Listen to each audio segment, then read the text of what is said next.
تو پہلا حق قرآن مجید کا اس پر ایمان لانا ہے، اور اس کے تقاضوں سمیت ایمان لانے سے دنیا آخرت کی برکتیں نصیب ہوتی ہیں، اور قرآن مجید کے ساتھ جو باطنی تعلق ہے جب وہ مضبوط ہوتا ہے تو پھر اس کے صلے میں قرب الہی کی دولت نصیب ہوتی ہے۔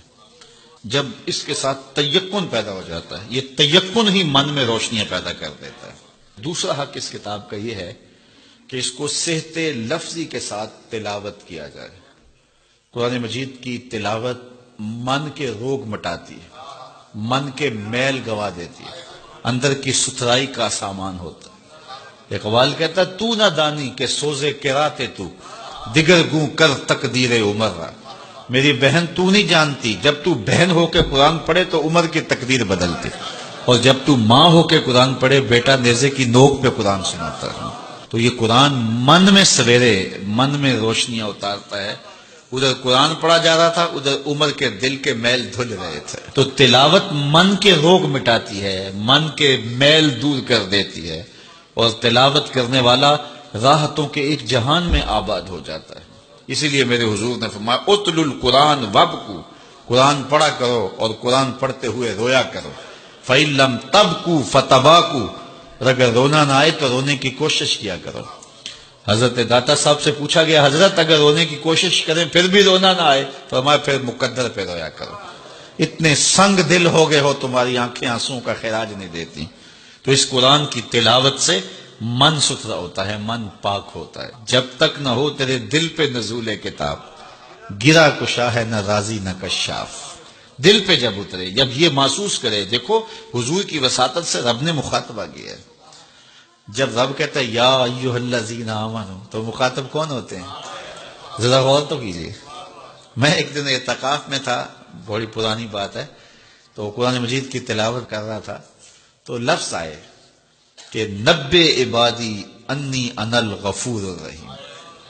اس کا معنی یہ ہے کہ میرے بندوں کو خبر دے دو کہ میں غفور بھی ہوں، رحیم بھی ہوں۔ اللہ، یہ بات تو حضور کی وساطت سے ہمیں کہی گئی نا۔ تو یقین جانے ایسا نشہ طاری ہوا، میں وہ لمحے نہیں بھول سکتا۔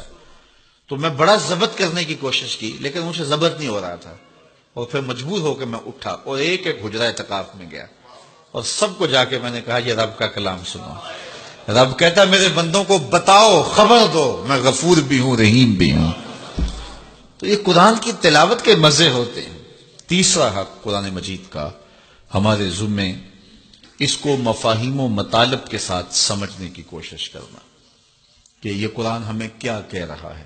وہ کبھی تلاوت ہو رہی ہوتی ہے اور پڑھنے والا پڑھ رہا ہے کونوا قردۃ خاسئین، لوگ کہتے ہیں سبحان اللہ، جبکہ وہ کیا کہہ رہا ہے، چونکہ سمجھ نہیں ہے کہ کہا کیا جا رہا ہے۔ تو اس کو سمجھیں کہ یہ کتاب ہمیں کیا کہہ رہی ہے، اور اس کا میسج ہمارے نام کیا ہے۔ حضور کی وساطت سے ہمارے نام یہ رب کا پیغام ہے۔ آپ کے نام کوئی کسی امبیسی سے خط آئے اور وہ آپ کی زبان میں نہ ہو، اور آپ اس زبان کو جانتے نہ ہوں، تو کیا اس کو چوم کے رکھ دیں گے، یا اتنی دیر تک مطمئن نہیں ہوں گے جب تک اس کے مندرجات معلوم نہیں کر لیں گے؟ آپ کہیں گے کوئی خیر کی خبر ہے، کوئی دکھ کی خبر ہے، کیا بات ہے، میں اس کو دیکھنا چاہتا ہوں کہ مجھے انہوں نے لکھا ہے تو کیا لکھا ہے، میرے نام پیغام کیا ہے۔ تو جس زبان کو آپ نہیں جانتے وہ خط آپ کے نام آتا ہے، تو اتنی دیر تک آپ مطمئن نہیں ہوتے جب تک آپ اس کو جو ہے وہ ایسے شخص کے پاس نہیں لے جاتے جو اس زبان سے آشنا ہوتا ہے۔ تو یہ رب کا خط ہے، حضور کی معرفت۔ تو یہ پڑھے نا ہمارے رب نے ہمیں کیا پیغام دیا ہے، اور پھر جب اس کی تلاوت کریں گے اور اس کے مفاہیم کو سمجھنے کی کوشش کریں گے تو یہ قرآن فیض دیتا ہے۔ یہ قرآن اپنے مخاطب کو، یہ تو خالی پڑھا جائے پھر بھی فیض دیتا ہے، بلکہ خالی پڑھا نہ جائے، دیکھا جائے پھر بھی فیض دیتا ہے۔ اس کو دیکھ بھی لیا جائے، اس کے سننے سے فیض ملتا ہے، اس کے پڑھنے سے فیض ملتا ہے، اس کے دیکھنے سے فیض ملتا ہے، اس کے سمجھنے سے فیض ملتا ہے، اس کا درس دینے سے فیض ملتا ہے، اس کا درس لینے سے فیض ملتا ہے۔ یہ تو سراپا فیض ہے، یہ تو روشنیوں کا منبع و مصدر ہے۔ اس کتاب سے جڑنے والا دارین کی سعادتیں پاتا ہے۔